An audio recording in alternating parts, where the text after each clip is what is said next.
السلام عليكم ورحمة الله وبركاته. الحمد لله رب العالمين والعاقبة للمتقين والصلاة والسلام على أشرف الأنبياء والمرسلين وعلى آله وأصحابه أجمعين. সম্মানিত মা ও বোনেরা, আসলে আমি আজকে এমন একটি বিষয় নিয়ে আপনাদের সামনে এসেছি যে বিষয়টি জানা আমাদের অত্যন্ত জরুরি। যেহেতু একজন মা আমাদেরকে জন্ম হওয়ার পর থেকে লালন পালন করেন, কিন্তু সেই মা যখন ইন্তেকাল করেন, ওই মাকে গোসল দেওয়ার জন্য, কাফন পরিধান করানোর জন্য আমাকে মসজিদের ইমামের কিংবা অন্য কারো শরণাপন্ন হতে হয়। অথচ যখন আমি ছোট্টবেলা ছিলাম, তখন আমাকে মসজিদের হুজুর কিংবা অন্য কেউ এসে আমাকে নাবালেগা অবস্থায়, ছোট্ট অবস্থায় মায়ের কোলে যখন ছিলাম, তখন মা ব্যতীত আমাকে অন্য কেউ গোসলও করে নাই, গোসলও করে নাই, কাপড় চোপড়ও পরিধান করে নাই। কিন্তু যখন মা ইন্তেকাল করেছেন, এখন সে মাকে শেষ বিদায়ের গোসলটা, শেষ বিদায়ের কাপড় পরিধান করানোটা আমাকে অন্য কারোর মাধ্যমে করতে হয়, কিন্তু না জানার কারণে। অথচ বিষয়টা একেবারেই সহজ বিষয়। আসুন আজকে আমরা কিভাবে একজন মহিলাকে কাফনের কাপড় পরিধান করাতে হয়, এই বিষয়টা নিয়ে আমরা একটু আলোচনা করে জানার চেষ্টা করি। সর্বপ্রথম একজন মহিলাকে যখন ইন্তেকাল করবেন, তাকে গোসল দিতে হবে। গোসল দেওয়ার পরে ওনাকে কাফনের কাপড় পরিধান করাতে হবে। একজন মহিলার জন্য কাফনের কাপড় হচ্ছে ৫টি। আমি আবারও বলছি, একজন মহিলার জন্য কাফনের কাপড় প্রয়োজন হবে ৫টি। তার মধ্যে একটা হচ্ছে সিনাবন, একটা হচ্ছে সেরবন, এরপরে একটা হচ্ছে ইজার, একটা লেফাফ এবং আরেকটা কামিজ। মোট এই ৫টা কাপড় দ্বারা একজন মহিলাকে কাফন পরিধান করানো হয়। আসুন আমরা সেই জিনিসগুলোর সাথে একটু পরিচিত হই। ইজার বলা হয়, প্রথমত ইজার জিনিস যেটা হচ্ছে, সেটা হচ্ছে একজন মইয়তের সমপরিমাণ যে কাপড়ের যেটা দুইটা টুকরা থাকবে, এটা একটা এরকম। এটা আমি ছোট করে নিয়েছি, যেহেতু এখানে আমি শিখাতে হচ্ছে একজন মহিলাকে, তার আমি শিখাতে পারবো না, যেহেতু আমি একজন গয়রে মহিলা, সেজন্য আমাকে এই পন্থায় আমাকে শিখাতে হচ্ছে। আপনারা একটু ভালো করে লক্ষ্য করে দেখবেন, এরকম একজন মানুষের মাথা থেকে পা পর্যন্ত কিংবা তার থেকে একটু লম্বা করে এরকম দুইটা কাপড়ের টুকরা দেওয়া হয়। একটার নাম হচ্ছে ইজার, আর একটা নাম হচ্ছে লেফাফা। একটার নাম ইজার আর একটার নাম লেফাফা, দুইটা। এরপর আরেকটা হচ্ছে কামিজ, যেটা সর্বপ্রথম এই কামিজটা একেবারে মইয়তের শরীরের সাথে লাগিয়ে যেটা পরানো হয়, সেটা হচ্ছে কামিজ। আর কামিজের মাঝখানে এরকম একটা ছিদ্র থাকবে, যেটা দিয়ে মইয়তের মাথাটা ঢুকানো হবে। কিভাবে ঢুকানো হবে সেটা ইনশাল্লাহ আমরা ধাপে ধাপে আলোচনা করব। এখানে তিনটা গিয়েছে, একটা ইজার, আরেকটা লেফাফা, আরেকটা হচ্ছে কামিজ। এরপরে এটা হচ্ছে সেরবন্দ, এরপরে এটা হচ্ছে সিনাবন্দ। এই মোট এই ৫টি কাপড় দ্বারা একজন মহিলা মইয়তকে গোসল, এই কাপড়ের কাপড় পরিধান করাতে হয়। আমি এখানে কাপড় মইয়ত হিসাবে একটা কলমকে এভাবে পুরো চুলের মতো করে বোঝানোর জন্য, আমি এটা চুল বোঝানোর জন্য এই জিনিসটা করেছি, একটু মনে রাখবেন। যেহেতু এটাকে মইয়ত করেছি আমরা, সেহেতু মইয়তের গায়ের উপর একটা কাপড় দ্বারা একে ঢেকে রাখতে হবে, যেহেতু সেটা মইয়ত। এখন আসুন আমরা কিভাবে এই কাপড়গুলো বিছাবো, এরপরে মইয়তকে কিভাবে শুয়ে কাপড়গুলো বেচাবো, আমরা একটু জানার চেষ্টা করি। সর্বপ্রথম মইয়তকে ঢিলা করে নিতে হবে, কোনো ময়লা বের হয়েছে কিনা সেটা চেক করতে হবে। যদি চেক করে দেখতেছেন মইয়তে কোনো ময়লা বের হয়নি, আলহামদুলিল্লাহ। যদি কোনো ময়লা বের হয়ে থাকে, সেগুলো কোনো টিস্যু দিয়ে বা কাপড় দিয়ে মুছে দেবে। সেজন্য মইয়তকে দ্বিতীয়বার গোসল কিংবা উযু এগুলো করার কোনো প্রয়োজন নাই। এখন মইয়তকে যখন আমরা কাপড়ের কাপড় পরিধান করাতে যাব, তখন এই ধরনের ৩টা রশি কিংবা ৩টা এরকম ফিতা দেওয়া হবে মইয়তের কাপড়ের কাপড়গুলো পরিধান করানোর পর বাঁধ দেওয়ার জন্য। প্রথমে একটা মাঝখানে, এরপর দুই পায়ের দিকে একটা, মাথার দিকে একটা, এগুলো আমি পাশে রাখলাম। যেটা মাঝখানে বিছাবো, প্রথমে সেটা বিছিয়ে দিলাম।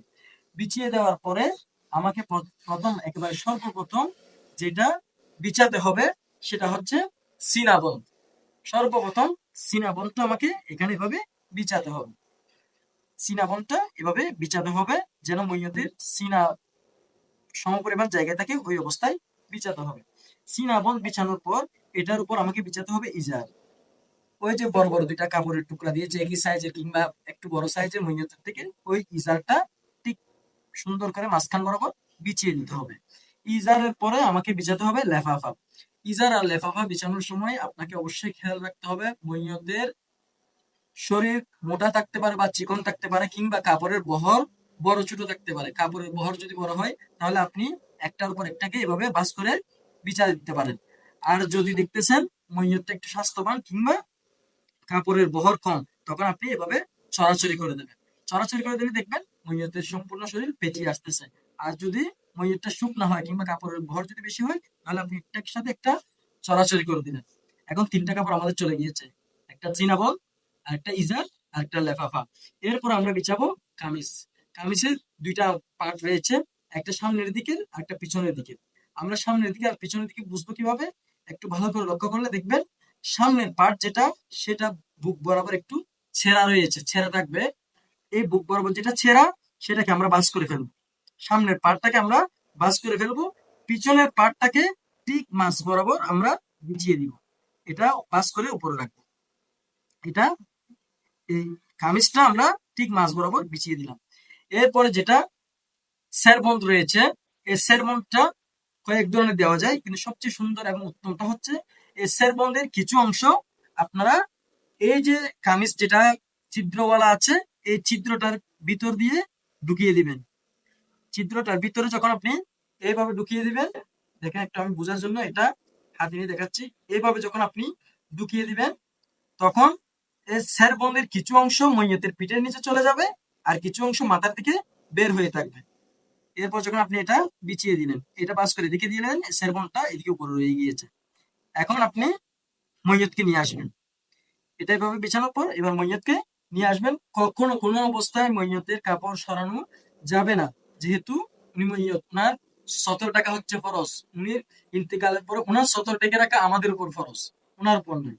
এখন আমরা মইয়তকে ঠিক এভাবে কাপড় সহ নিয়ে এসে ওই কামিজের উপর এবং ওই যেটা সেরবন্ধ আমরা পিঠের নিচে পরার মতো করে দিয়েছি, ওটা বরাবর এনে আমরা মইয়তকে রেখে দেব। একটু ভালো করে খেয়াল করেন। মইয়তকে এভাবে আমরা রেখে দেবো। রেখে দেওয়ার পরে যে কামিজের উপরের অংশ যেটা আমরা এদিকে পাস করে রেখেছিলাম মাথার দিকে, ওটা আমরা আস্তে করে মইয়তের মাথার উপর দিয়ে সারা শরীরে ঢেকে দিলাম। এরপর মইয়তের গায়ের মধ্যে যেটা চাদর ছিল, আস্তে করে আমরা এভাবে টান দিয়ে এটা বের করে নিয়ে ফেললাম। নিয়ে নেওয়ার পরে এখন মইয়তের যে চুল রয়েছে, মাথা যেহেতু বের হয়েছে এদিক দিয়ে, তাহলে মইয়তের মাথার সাথে মইয়তের চুলগুলো এদিকে বের হয়ে গিয়েছে। এখন মইয়তের যখন চুল বের হয়ে গিয়েছে এদিক দিয়ে, মইয়তের চুলগুলোকে আমরা ২ ভাগে ভাগ করে এনে মইয়তের ওই কামিজ যেটা আছে ওটার উপর বা মইয়তের বুকের উপর সুন্দর করে আমরা এগুলো ২ ভাগে ভাগ করে উভয় পাশ দিয়ে এভাবে এনে মইয়তের বুকের উপর রাখবো। বুকের উপর রাখার পরে এরপরে আমরা যে ঘুমটাটা এখন রেখেছি বা সেরবন যেটা রেখেছি পিছনে, অর্ধেক মইয়তের পিঠের নিচে আর অর্ধেক যেটা বাকি আছে, এটা সুন্দর করে উপর দিক দিয়ে এভাবে ডেকে দিলাম। ডেকে দেওয়ার পরে একদম কাছে এখন শেষ পর্যায়ে চলে এসেছি আমরা। ডেকে দেওয়ার পরে এবার খেয়াল করেন মইয়তের বাম বাম হাত কোন দিকে? মইয়তের ডান পাশ হচ্ছে এটা, বাম পাশ পূর্ব দিকে, ডান পাশ হচ্ছে পশ্চিম সাইডে, মইয়তের বাম পাশ হচ্ছে পূর্ব সাইডে, যেটা এখন আমরা যেটা উত্তর দক্ষিণ করে শোনানোর পরে জানতেছি। মইয়তের বাম পাশ, এক কথা মইয়তের বাম হাত যে পাশে আছে, ওই পাশের কামিজের কাপড়টা আগে উঠাবেন, একসাথে সবগুলো নয়। প্রথমে মইয়তের প্রথমে কামিজটা দিলাম, এরপর মইয়তকে শোয়ালাম, মইয়তের চুলকে ২ ভাগে এনে বুকের উপর রাখলাম, এরপরে কামিজ এই সেরবনের নিচের ভাগটা উপরে নিয়ে আসলাম, মুখটা ঢেকে দিলাম। ঢেকে দেওয়ার পরে এবার মইয়তের বাম পাশের যেটা আছে ওটা আগে উঠবে, এরপর ডান পাশেরটা, এরপরে এটা কামিজেরটা উঠে গিয়েছে। এরপরে যেটা আমরা এখানে নিচে বিছিয়েছি লেফাফা, ওই লেফাফার বাম পাশেরটা উঠবে, এরপরে ডান পাশেরটা উঠবে, এরপরে ইজারের বাম পাশেরটা উঠবে, এরপরে ডান পাশেরটা উঠবে। সর্বশেষ যেটা আছে ওই যে আমরা সিনাবন যেটা দিয়েছিলাম, সেটার বাম পাশেরটা উঠবে, এরপরে ডান পাশেরটা উঠবে। ওঠার পর এই মাঝখানে যেটা আছে এটা দিয়ে আমরা মাঝখানে একটা বাঁধ দিয়ে দেবো, ভালো করে পেঁচিয়ে, যেন কাপড়টা বাতাসে উড়ে না যায় সেভাবে। এবং এদিক দিয়ে এই যে কাপড় আছে এটা দিয়ে এদিকে একটা বাঁধ দিয়ে দেবো। এরপরে বাকি যেটা এদিকে রাখছিলাম এটা দিয়ে আমরা একটা এদিকে বাঁধ দিয়ে দেবো। এখন বাঁধ দিয়ে দেওয়ার পরে দেখেন মইয়তের এই সিনাবনটা যখন আমরা মাঝখানে দিয়েছি এটা উপর হয়ে আছে। এটা উপর হয়ে থাকলে তখন ফায়দা, কারণ এটা যদি আপনি এভাবে একেবারে টাইট করে বেঁধে দেন তাহলে বেয়াদবি নেবেন না। অনেক মহিলার বুক উঁচু থাকে, অনেক মহিলার বুক নিচু থাকে, যাদের উঁচু থাকে তাদেরটা স্পষ্ট বোঝা যায়। আর এটা যখন এরকম ফোলা অবস্থায় থাকবে, ওই মহিলার কিরকম সাইজের এটা বোঝার কারো সাধ্য নাই। এজন্য এভাবে সেরবনটার নিচে দেওয়াটাই সবচেয়ে উত্তম। আরেকটা জিনিস সেটা হচ্ছে অনেকে আহাত নামা যেটা দেয় ওটা মইয়তের শরীরের সাথে কাপড়ের ভিতর দিয়ে দেয়। ওটা কাপড়ের ভিতরে না দিয়ে কবরের পাশে দেওয়াটা সবচেয়ে উত্তম, সবচেয়ে আফজল। আল্লাহ আমাদের সবাইকে এই মাসালাটা বুঝার তৌফিক নসিব করুক।